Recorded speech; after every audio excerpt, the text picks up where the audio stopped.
Assalamualaikum warahmatullahi wabarakatuh. Perkenalkan, nama saya Fauzia Aryani dari kelas 11 IIS SMA Islam Nabila. Hari ini saya akan menjelaskan materi sosiologi secara singkat, yaitu bab mengenai perbedaan, kesetaraan, dan harmoni sosial. Yang pertama, kita akan membahas yaitu partikularisme kelompok. Jadi partikularisme kelompok itu ialah suatu paham berupa mari kita ini dulu ya, kita artikan satu-satu. Partikularisme sendiri itu artinya apa? Partikularisme itu adalah suatu paham yang memiliki paham yang mengatakan bahwa individu itu memiliki urusannya masing-masing dan harus diutamakan sebelum urusan kelompok. Jadi partikularisme ini lebih ke individu. Jadi individu itu harus mengurus dirinya sendiri dulu baru kelompok. Jadi diri sendiri lebih utama. Nah, dari sifat partikularisme ini akan muncul suatu perbedaan di tiap individu karena mereka melakukan halnya masing-masing kan, seperti yang kerja-kerja, yang sekolah, yang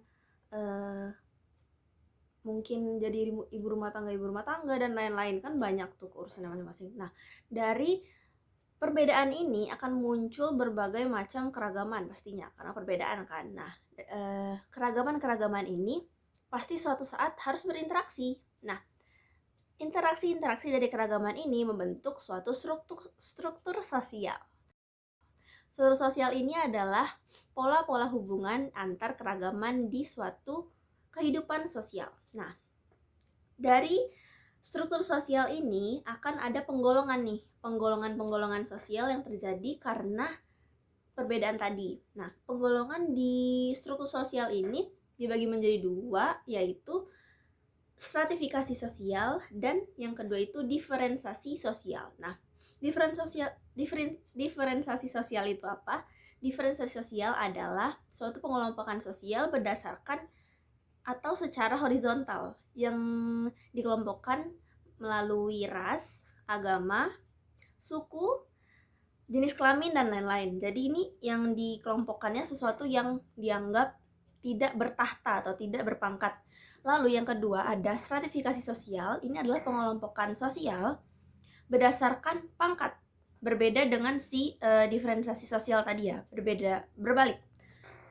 Jadi stratifikasi ini memiliki dua sifat, yaitu stratifikasi terbuka dan stratifikasi tertutup. Nah, perbedaannya apa? Kalau stratifikasi terbuka ini memiliki sifat bahwa setiap orang itu bisa menjadi apa saja dengan unsur apa saja tanpa dibatasi suatu pangkat atau suatu keahlian gitu.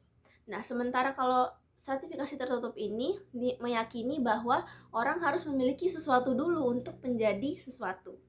Paham kan maksudnya? Nah, jadi di stratifikasi tertutup ini memiliki beberapa poin-poin yang harus atau yang terpandang di masyarakat jika kamu ingin menjadi sesuatu. Yang ini biasanya kalau disingkat kita sebut menjadi 3K 1P.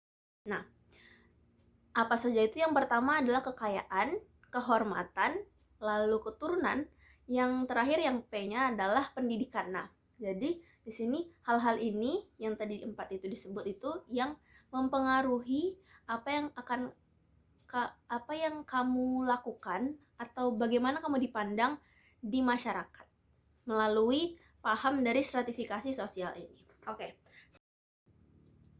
Kita akan membahas kesetaraan. Yang pertama, pengertiannya. Pengertiannya adalah suatu keadaan di mana di dalam perbedaan manusia masih memiliki kedudukan yang sama. Jadi kesetaraan ini pengertiannya itu ya. Nah, akan ada dampak-dampak yang terjadi jika tidak adanya kesetaraan di dalam suatu keragaman. Yang pertama adalah disharmonisasi atau ketidaksesuaian, lalu diskriminasi atau pengucilan terhadap suatu kelompok, lalu rasialis atau menganggap kelompoknya lebih tinggi, dan yang terakhir disintegrasi atau tidak menyesuaikan keragaman yang ada. Nah, dari dampak-dampak ini itu akan menyebabkan beberapa masalah. Nah, di materi keragaman ini akan ada dua jenis masalah yang muncul jika tidak diterapkannya suatu kesetaraan. Yang pertama adalah masalah keragaman dan masalah kesetaraan. Bedanya apa? Kalau masalah keragaman itu pengertiannya adalah muncul karena tidak adanya komunikasi dan pemahaman pada berbagai kelompok, masyarakat, dan budaya yang lain. Kalau masalah kesetaraan, pengertiannya terdapat sikap dan perilaku yang tidak mengakui adanya persamaan derajat, hak, dan kewajiban antar manusia. Nih, ribet kan pengertiannya. Nah, jadi singkatnya itu kalau kalian biar gampang pahamnya kayak gini. Kalau masalah keragaman itu, kita kasih contoh biar gampang. Di Indonesia ini ada banyak banget budaya. Dari Sabang sampai Merauke udah pasti ada beratus-ratus budaya kan. Nah, itu yang diketahui masyarakat seluruh Indonesia itu cuma dikit. Terutama yang apalagi yang tidak memiliki media, kan masih banyak tuh kan wilayah-wilayah yang nggak ada media.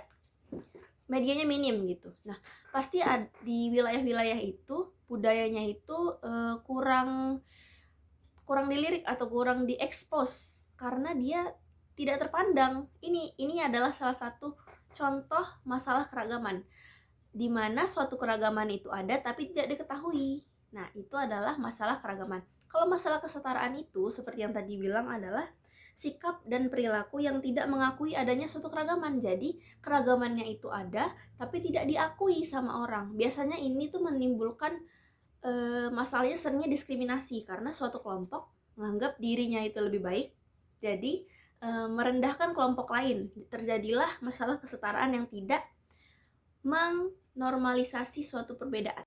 Upayanya supaya tidak terjadi diskriminasi dan kawan-kawan ini itu yang pertama ada membangun pola komunikasi yang meningkatkan keterbukaan. Nah, jadi di sini poinnya adalah kita harus yang ada media nih atau wilayah-wilayah yang maju lah istilahnya di Indonesia, kita harus mencari informasi tentang wilayah-wilayah yang terpencil. Di Indonesia ini banyak banget wilayah yang masih belum terekspos karena mungkin saking banyaknya jadi jarang di ini ya, terutama di bagian Indonesia bagian timur itu lumayan jarang.